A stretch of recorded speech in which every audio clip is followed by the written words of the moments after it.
Bueno,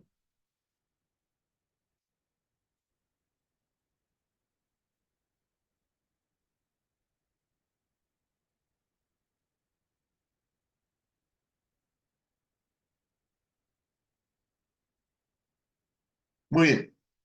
Eh, Hoy, el siguiente jueves, vamos a hablar algo que es muy importante en la gestión de calidad, tanto para la calidad de atención en el proceso del acto médico, en el proceso salud-enfermedad a nivel asistencial, tanto para la gestión de calidad, construcción de indicadores, tanto para la acreditación, si ustedes revisan las normativas de acreditación, hay indicadores obligatorios exclusivos sobre la atención al paciente y exclusivos sobre el manejo del expediente clínico.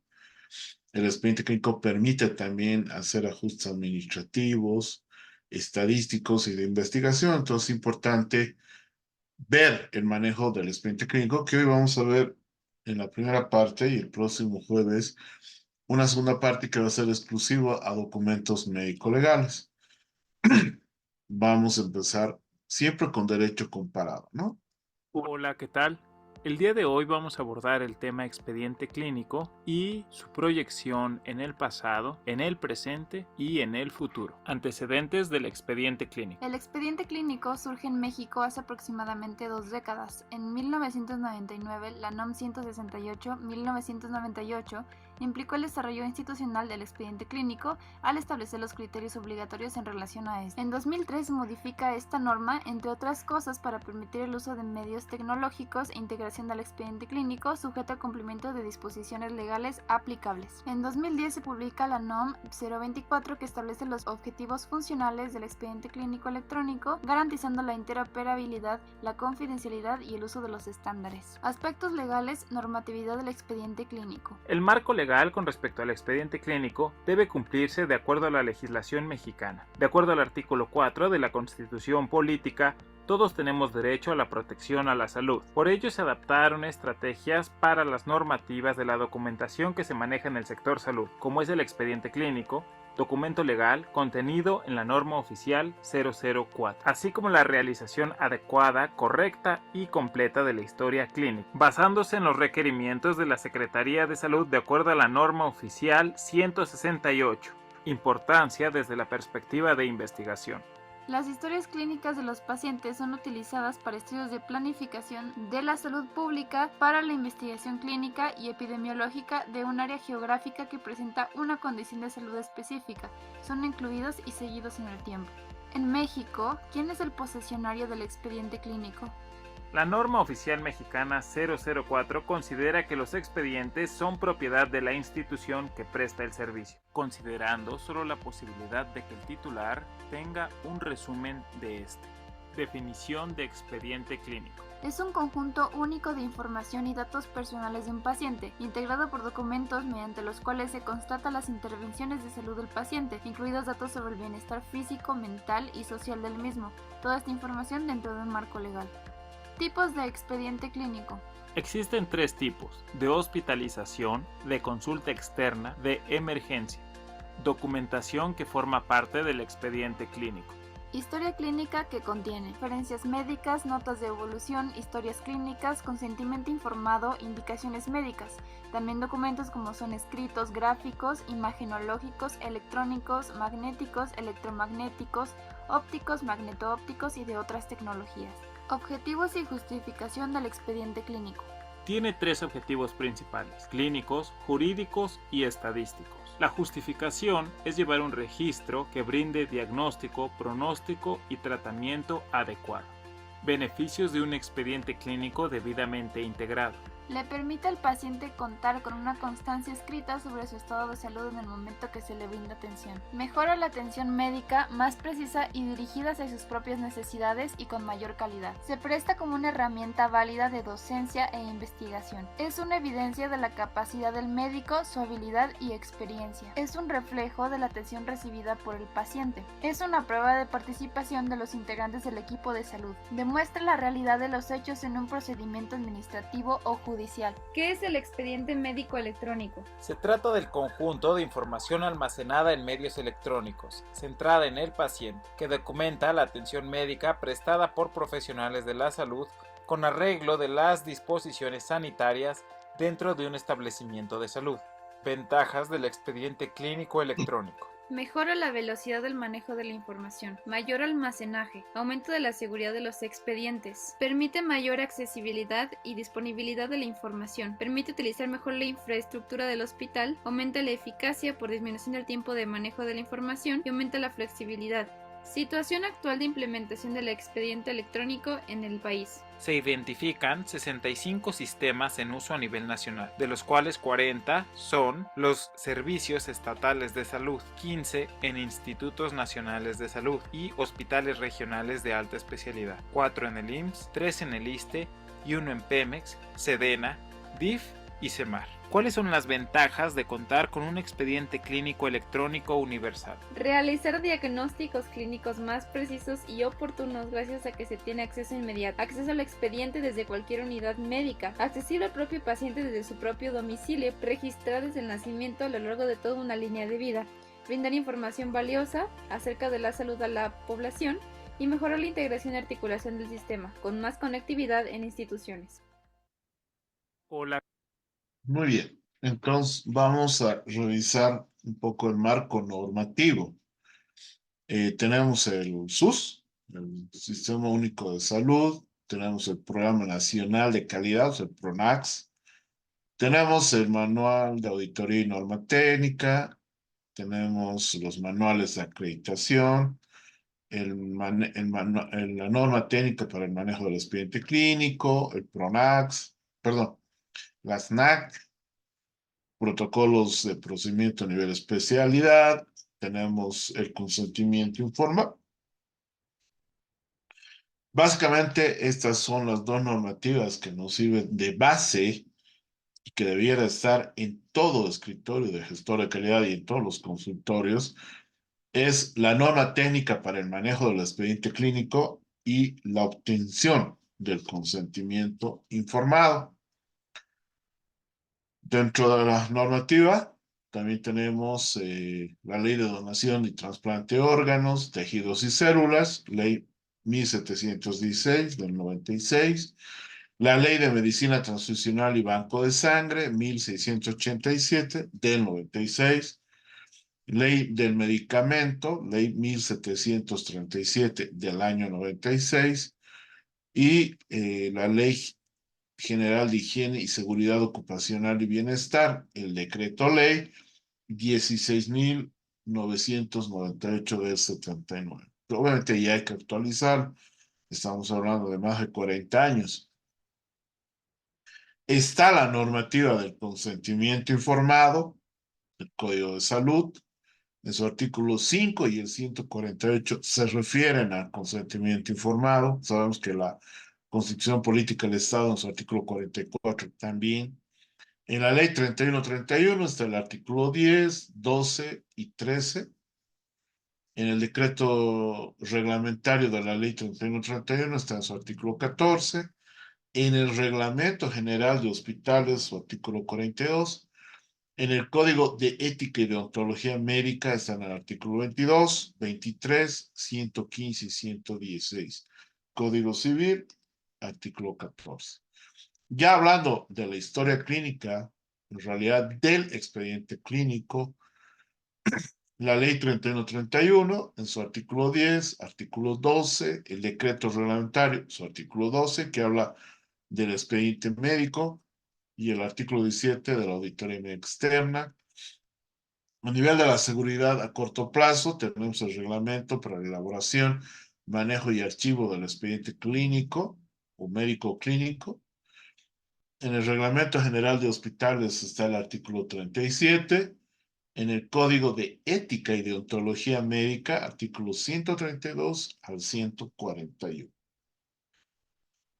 Pero básicamente vamos a hablar estas dos sesiones sobre la norma técnica para el manejo del expediente clínico. Y vamos a ver qué objetivos tiene tener un buen diligenciamiento del expediente clínico, un buen manejo del expediente clínico. Primero, que nos permitir una adecuada comunicación dentro del equipo de salud. Da continuidad y al seguimiento evolutivo, al seguimiento clínico del paciente. Aumentar la seguridad del paciente y obviamente nos ayuda a mejorar la toma de decisiones. Todos los profesionales de salud, o sea, personal médico en Bolivia debe basarse en las normas nacionales de atención clínica, las NAC. De lo contrario, también basarnos, si es por especialidad, en los manuales normativos, que si bien ha sido elaborado por el ex-INALCES, hay una resolución ministerial 1880 que las valida. Está la norma de neonatología, anestesiología, ginecología, cardiología, etc. Ahora vamos a ver un video muy interesante sobre la importancia de tener un buen... Y ya estamos con el doctor Vadim Mischanchuk. Él es abogado, asesor jurídico en temas de salud, especialista en responsabilidad profesional médica, y él pertenece a la Asociación de Médicos Municipales. Yo sé que este tema va a dar mucho que hablar. Va a hablar acerca de mala praxis. ¿Cómo te encontrás, Vadim? ¿Cómo estás, Ana? Un gusto tenerte en el programa. Igualmente estar acá con ustedes. Y para hablar de un tema que no se habla mucho, no sé si se teme, si no se sabe, si se desconoce.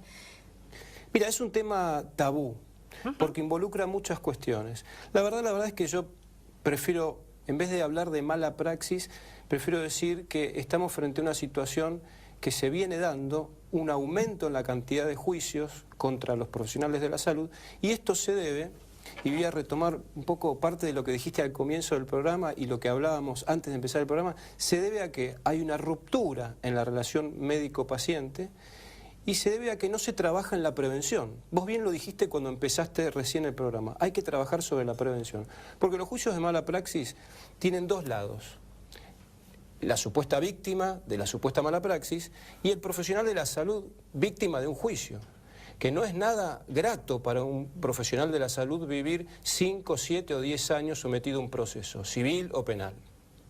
Entonces me parece que hablar de mala praxis nos tiene que llevar a dar un paso más adelante. Estamos en el año 2014. Esta problemática empezó hace mucho, allá por los años 60 en Estados Unidos, y tuvo su eclosión acá en la década del 80, 90. Tenemos que hablar de prevención, Ana María, y tu programa y vos sos especialista en eso y en los problemas de la sociedad que tienen que ver con la salud. Y hablar de prevención nos tiene que llevar a hablar de el error médico, no como un tema tabú, porque a veces el error médico no tiene nada que ver con la mala praxis, tiene que ver a cuestiones de infraestructura, cuestiones de insumo, cuestiones de mucha demanda, mucho paciente para poco médico, y para un sistema de salud que ha roto la relación médico-paciente. Tanto el público como el privado, los sistemas estoy hablando, se han alejado de esa relación del médico de cabecera. Entonces hay que hablar de prevención, hay que hablar de error médico. El error médico está descrito en toda la bibliografía médica, hay que informarle al paciente. Y hay que hablar de la seguridad del paciente. Y con todo eso yo creo que vamos a ir bajando la conflictividad que existe hoy entre los pacientes y los médicos. Bien, Vadim, ¿vos pensás que actualmente hay más juicios de mala praxis? Sí, año tras año, por trabajar en la Asociación de Médicos Municipales y por tener dedicación exclusiva a temas de responsabilidad profesional médica, te digo que sí, que año tras año sube la cantidad de juicios civiles y penales. ¿Por qué? Porque hay más, de pronto más operaciones, más asistencia, más qué, o menos qué.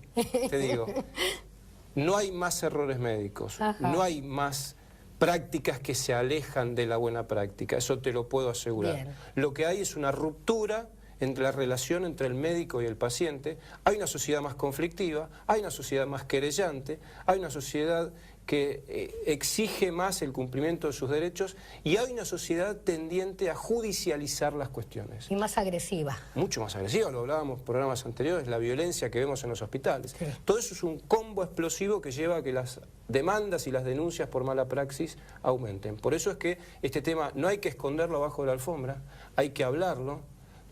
por eso es que celebro que vos hayas decidido tocar este tema y que me hayas invitado, porque esto hay que hablarlo, porque la única forma de solucionar estos problemas en pos de los pacientes y del profesional médico, que entra en un estado de burnout total frente a la amenaza del juicio y el juicio en sí, hay que hablarlo, ponerlo sobre el escritorio, decir qué pasa, por qué aumentan las demandas, hay más errores médicos, de qué tipo, dónde se puede estar fallando, en qué se puede mejorar. Así que sobre eso hay que trabajar, por eso es que acepto tu invitación para seguir trabajando en estas cuestiones. Vadim, por ejemplo, vos como abogado, ¿no?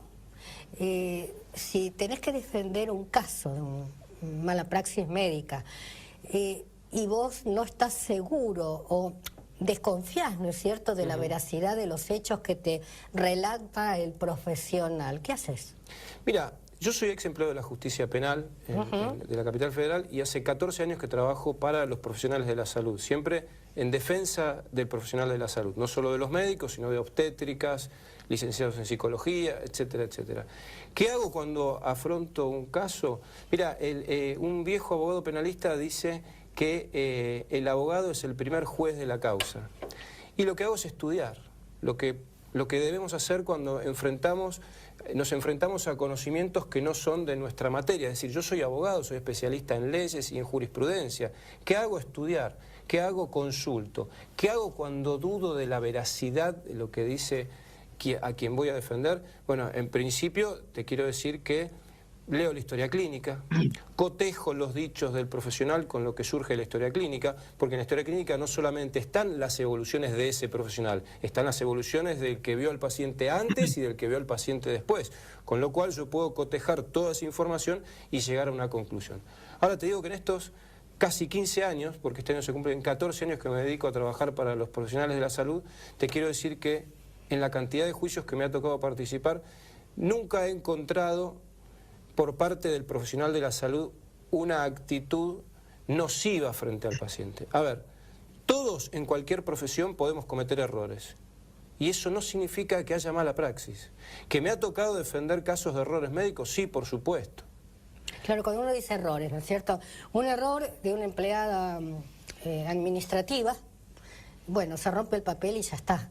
Pero un error de un médico es un error con mayúsculas. Claro, sí, pero vos sabés que a veces los errores médicos están originados en errores administrativos. Por ejemplo, me ha tocado defender un caso de un paciente que han operado con la ficha de otro paciente. Esto es tremendo. En la bibliografía médica está descrito, es decir, una pierna por otra, una cirugía de un brazo por otro, un ojo por otro, y eso es un error de una empleada administrativa que deriva en un error médico. Por eso hay que investigar, por eso no hay que prejuzgar. Por eso no hay que decir mal resultado igual mala praxis. No, mal resultado, bueno, veamos qué pasó. Pudo haber habido un error médico. ¿Qué especialidad suele tener mayores juicios? Bueno, históricamente... porque la cirugía estética está bastante en este momento cuestionada, está bastante vapuleada, pero el paciente de la cirugía estética es muy particular también, es muy particular. Pero vamos a las líneas generales. Históricamente la especialidad que mayor cantidad de juicios tiene es la obstetricia, porque son dos pacientes y por las expectativas que se ponen en ese nacimiento, ¿no es cierto? Así que históricamente la obstetricia es la que lidera generalmente las estadísticas. Después sigue la cirugía general por el típico caso de cuestiones que tienen que ver con un abdomen agudo quirúrgico que por ahí se confunde con un abdomen agudo clínico y la cirugía por ahí se demora, pero a veces se demora porque no hay anestesiólogo, a veces se demora porque no hay cama en terapia intensiva. Por eso es que es una injusticia a veces hablar de mal resultado igual mala praxis. No, mal resultado, veamos qué pasó, y a veces las causas de ese mal resultado nada tienen que ver con el profesional de la salud. Pero entonces, estadísticamente, obstetricia, cirugía general, en donde también podemos incluir después la cirugía plástica, pero en los últimos 2 o 3 años hay mucha conflictividad en todo lo que es la atención por guardia y los auxilios domiciliarios. Bueno, ya lo hemos conversado, ¿no es cierto? No sé si en radio o en TV, el problema real que está pasando con respecto a la agresividad, ¿no es cierto? No solo va a juicio el médico, sino que corre hasta el riesgo su vida. Es tremendo, es tremendo. El historial de casos que tenemos y que tengo en el estudio es tremendo. Es decir, desde médicos amenazados con armas de fuego, Desde la Asociación de Médicos Municipales nosotros pusimos en marcha un 0800 para poder satisfacer las necesidades del médico que es agredido en la guardia o cuando está en una ambulancia. Ajá. Las agresiones son cada vez peores, pero por suerte se han ido encontrando mecanismos para poder auxiliar al médico en esa situación. Bien, Vadim, me quedaría mucho tiempo, sabes, hablando con vos porque me encanta el tema, lo llevas muy bien, pero me están diciendo corte en corte. Vamos ahora a escuchar un informe acerca de Narcolep. Muy bien, ya entrando al manejo técnico, un poco comentar el video que también en Bolivia, la especialidad que tiene más denuncias sobre supuesta responsabilidad profesional por mala praxis es la obstetricia. Eso coincidimos con ese video, con ese abogado argentino, que bueno, dentro de su sistema municipal les proporciona un abogado para defensa de los procesos. Bueno, ya entrando al manejo del expediente clínico, ¿qué finalidades tiene tener un buen expediente clínico?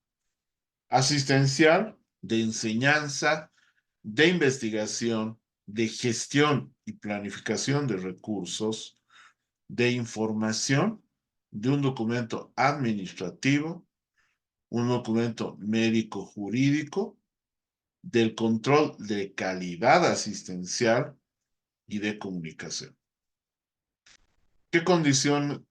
¿Cuáles son las condiciones básicas de un buen expediente clínico o qué condiciones nos va a dar el buen manejo del expediente clínico? La veracidad, consideramos que lo que está ahí es verdad. Carácter científico, integridad, sujeción a la norma, secuencialidad, disponibilidad, exclusividad, unicidad y codificación. La estructuración del expediente clínico pedagógicamente, porque asumimos que el expediente clínico es único, es uno para cada paciente, se puede dividir en un contenido general. Dentro del contenido general hay un contenido asistencial, que en realidad lleva más del 80% del expediente clínico, un contenido administrativo con los datos sociodemográficos, un contenido específico, que lo vamos a ver que se divide en 6 partes, y un contenido adicional que viene a ser la séptima parte dentro de nuestro, según la normativa, las partes del expediente clínico. Y aquí está, ¿no? Entonces se divide en 7 partes. Hay una primera parte. Hay una primera parte eh, que tiene la papeleta de internación. Esa es la hoja administrativa. El cuadro de registro de signos vitales, que si bien es manejado por enfermería, está en esta parte. La nota de ingreso o admisión, la epicrisis, la historia clínica propiamente dicha, y los formularios del consentimiento informado. Hay una segunda sección que es solo para exámenes complementarios. Vale decir, de laboratorio y, bueno, de gabinete. La tercera sección está dada por las notas de evolución médica, los informes médicos, las hojas de interconsulta y los resultados de juntas médicas. La cuarta sección está dada por los procedimientos médicos, quirúrgicos, invasivos, odontológicos, anestesiológicos. Y también las papeletas de referencia y transferencia. En la quinta sección está dado en las indicaciones médicas y de tratamiento. En la sexta sección están las notas de enfermería, las notas de registro de tratamiento de administrado, la hoja de balance hidroelectrolítico. Y en la séptima está toda la documentación que no están en las 6 partes, ¿no? Los documentos administrativos, los recibos recetarios, los certificados de función, de nacido vivo, valoración de nutrición, fisioterapia, psicología, trabajo social y otros. Entonces, ¿qué tipos de expediente clínico tenemos?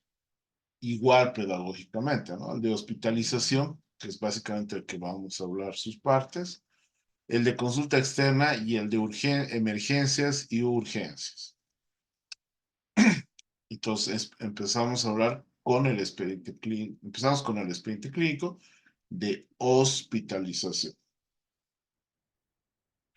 Y ya hemos dicho que en la primera parte estaba la papeleta de internación, el cuadro de registro de signos vitales, la nota de ingreso o admisión, epicrisis, la historia clínica y formularios de consentimiento informado. Tenemos entonces ahí la hoja de admisión, donde están los datos sociodemográficos, el resumen de los días de internación, si se ha hecho cirugías, diagnósticos iniciales, principales, diagnósticos y condición de egreso. Después está la papeleta el formulario de epicrisis. Igual, es un resumen, donde está el diagnóstico de ingreso, un resumen de la anamnesis y el examen físico, hallazgos de laboratorio, rayos X, interconsultas, anatomía patológica, cirugías, diagnóstico postoperatorio si se hizo cirugía, evolución hospitalaria, si hubo complicaciones, diagnóstico de egreso y condición del alta. Si se murió, bueno, y se hizo autopsia, diagnóstico de autopsia. Fecha, nombre del médico que dio el alta, su firma y su matrícula.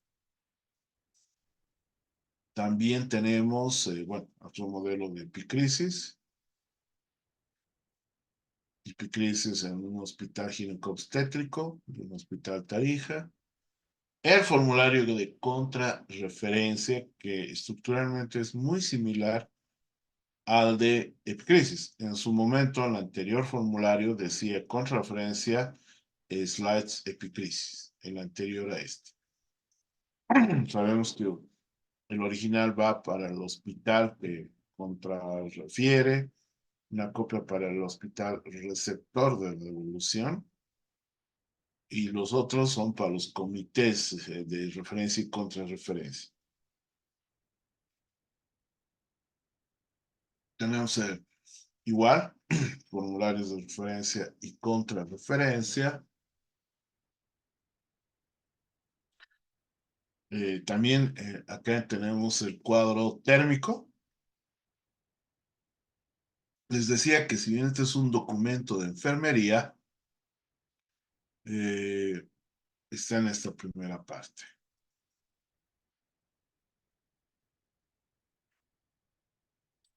Entonces ahí tenemos el control de temperatura y tenemos los formularios del consentimiento informado.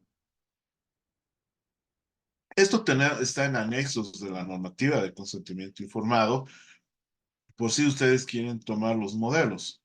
Estos modelos que en su momento han sido adaptados para este hospital en Sucre, pero en su estructura lo tienen ustedes en anexos de la documentación, del documento del consentimiento informado. Este es el de hospitalización, que ya reúne si se autoriza exámenes de laboratorio, colocación de sondas, toma de muestras, se autoriza exámenes radiográficos, si da el consentimiento para procedimientos diagnósticos, por ejemplo, intervención, etc.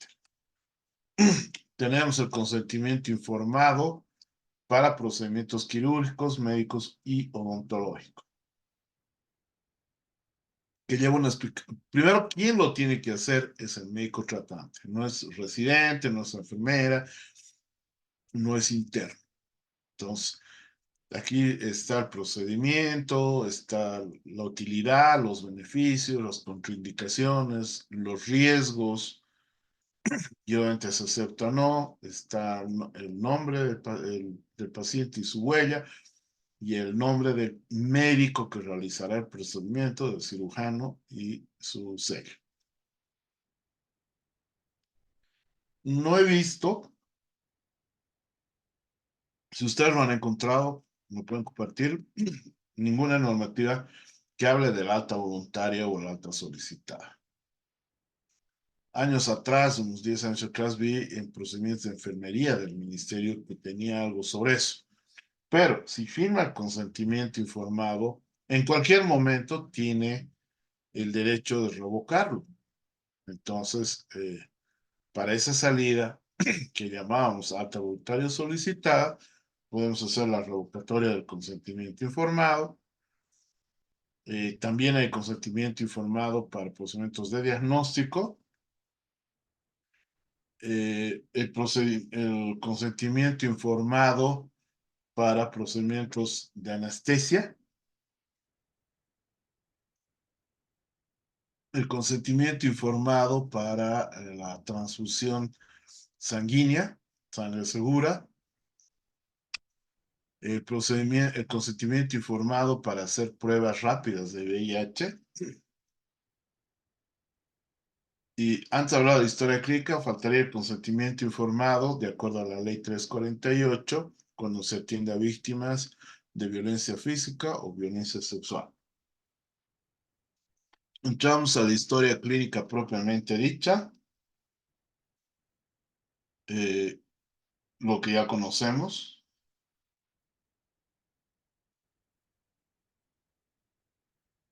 Ya está la anamnesis, lo que hemos visto, ¿no? El examen físico, general y segmentario, que eso ya todos sabemos llenar.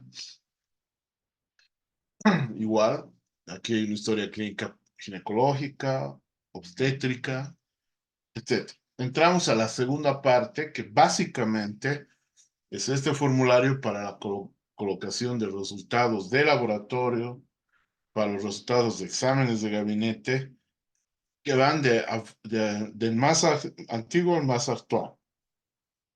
La segunda parte solo tiene este formulario.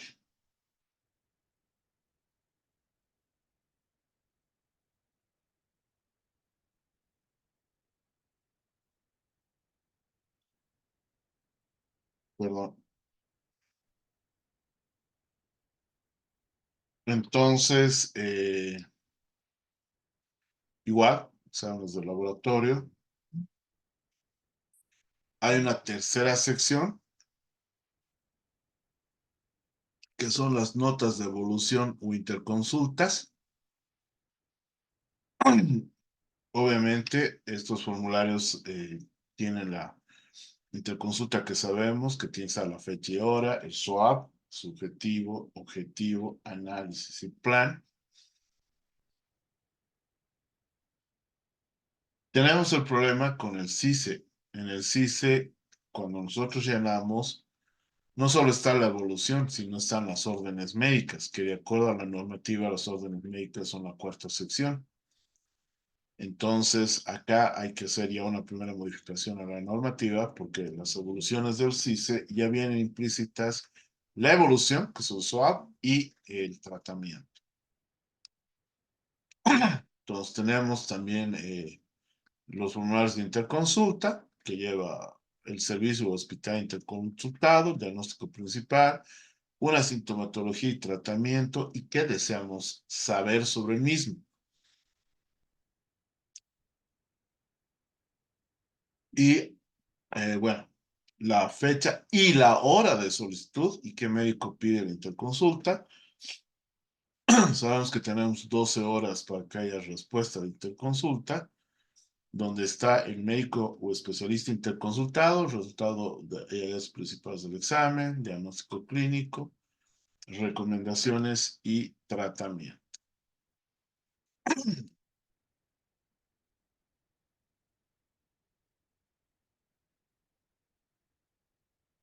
¿Ya? Ahora, la cuarta sección, que son protocolos de procedimiento invasivo, como ontológicos, quirúrgicos y anestesiológicos, están los papeles de referencia y transferencia. Tenemos el protocolo quirúrgico, que debe estar el nombre completo del equipo. O sea, no ayudante, residente de turno, o el instrumentador interno de turno, o instrumentador interno Suárez, y que un año después no vamos a saber quién es. Tienen que estar nombres completos, Tiene que haber hallazgos de la cirugía, un procedimiento de la cirugía, recuento de materiales. Esto está modificado, está aumentado, pero es importante. Recuento de materiales conforme o no conforme, de instrumental, de gasas compresas. Si se han realizado biopsias, condiciones del paciente luego de la intervención quirúrgica antes de que salga el cirujano, y se puede esquematizar la cirugía. Este formulario tiene que ser llenado al finalizar del procedimiento quirúrgico. Ya la mayoría de los quirófanos en hospitales de un tercer nivel cuentan con computador. Ya tenemos la documentación anestesiológica. Está todo lo que es preanestésico, durante la anestesia y el posanestésico. Las condiciones del paciente al egresar del quirófano. Si pasan a sala de recuperación, en algún caso terapia intermedia, o directamente a su habitación, dependiendo del procedimiento y del criterio del anestesiólogo. Tenemos la papeleta de referencia, que está datos de afiliación, los diagnósticos, y hay un consentimiento informado para la referencia y datos del establecimiento de salud que va a recibir. ¿Y cómo llenarlo? Está en el revés. Exactamente lo mismo, ¿no? El original es para el hospital que recibe, la copia el que envía y los otros para sus comités. Hay un formulario específico de referencia o transferencia con pacientes para tuberculosis. Y finalmente tenemos la hoja de transferencia, donde está el consultorio o servicio que se va a transferir, antecedentes clínicos, el motivo del traslado, el tratamiento que se hizo y el diagnóstico clínico. La fecha y nombre y firma del médico que está transfiriendo.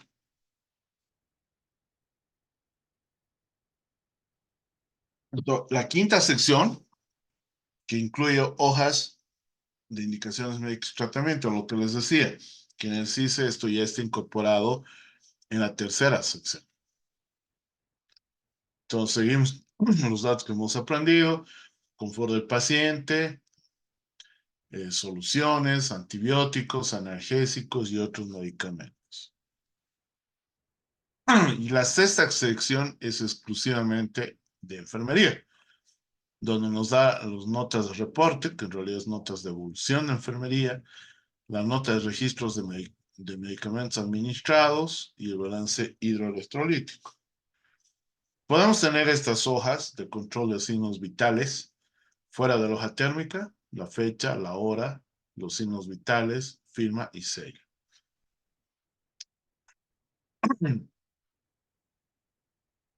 Las evoluciones de enfermería, como sabemos, y es pues SOAPIE, es subjetivo, objetivo, análisis, plan, intervención y evaluación. Igual que en medicina, el diagnóstico que nosotros hacemos CIE-10, ellos tienen el sistema NAND internacional. Perdón. Está igual la hoja de medicamentos administrados, las hojas de Cardex.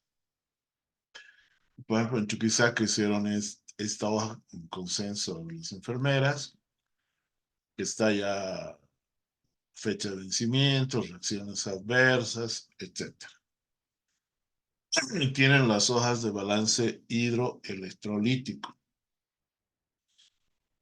o control de ingeridos y eliminados. Y la séptima parte es todo lo que no has podido ingresar en las primeras 6.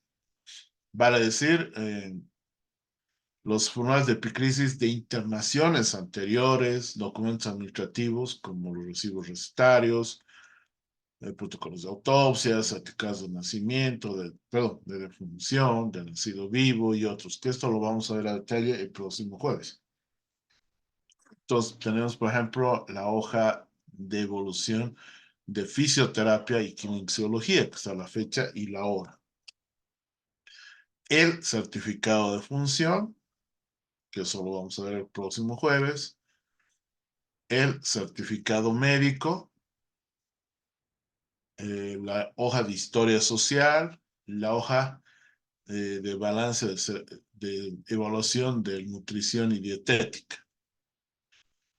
Hablando del expediente clínico de consulta externa, no va a llevar esta estructura, básicamente lleva esta, y eso hay que cambiar en la norma, donde está la fecha y la hora, y está el SWAP, subjetivo, objetivo, análisis, plan, y al lado están las órdenes médicas, que por la practicidad se lo sigue manteniendo. Tenemos el expediente clínico de emergencias, donde se los trata de simplificar. Nos falta tiempo para un servicio de emergencias. Nos da el motivo de consulta, un resumen de los antecedentes, el examen físico, que normalmente es el primario, el diagnóstico, el lugar, después exámenes complementarios si se ha pedido, una evolución y conducta terapéutica, el tratamiento y el horario. Podemos utilizar estas hojas en caso de trauma, que está la evaluación primaria. Nos acordamos que A es vía aérea, B ventilación, C circulación, D déficit neurológico y exposición E. Y recién la evaluación secundaria. ¿Cómo debemos paginar, ordenar, foliar y hacer el archivo del expediente clínico? Antes vamos a ver este video.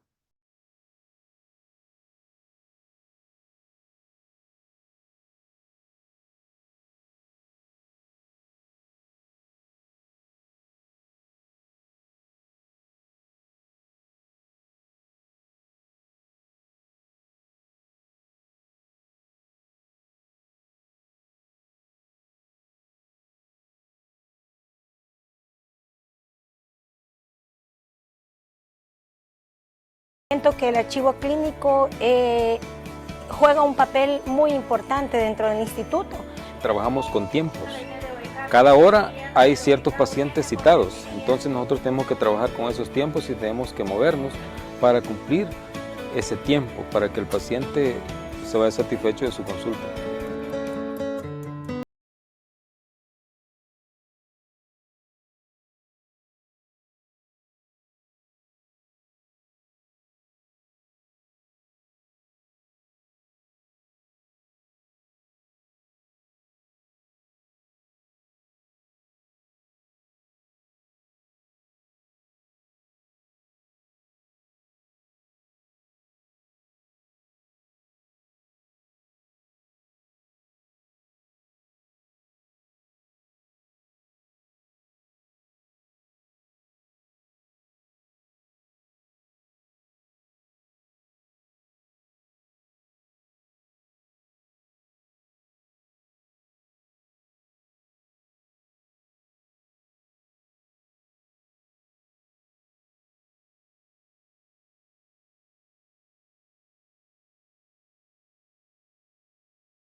Muy bien. Entonces, ya aquí es el archivo, como hemos visto en la normativa internacional, ¿no? Por ejemplo, el expediente clínico de emergencias máximo tiene que ser 24 horas.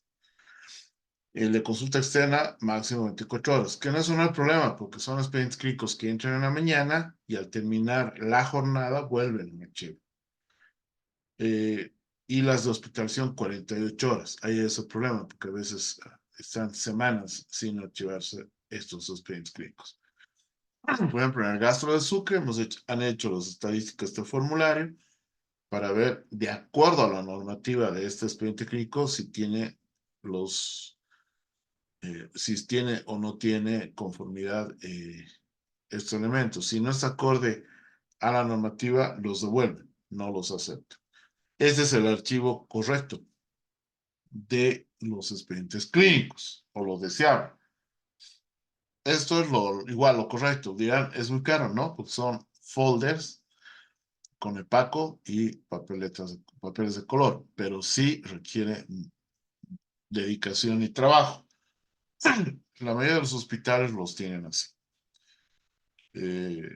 Me saco el sombrero por esta persona de archivo, porque realmente encontrar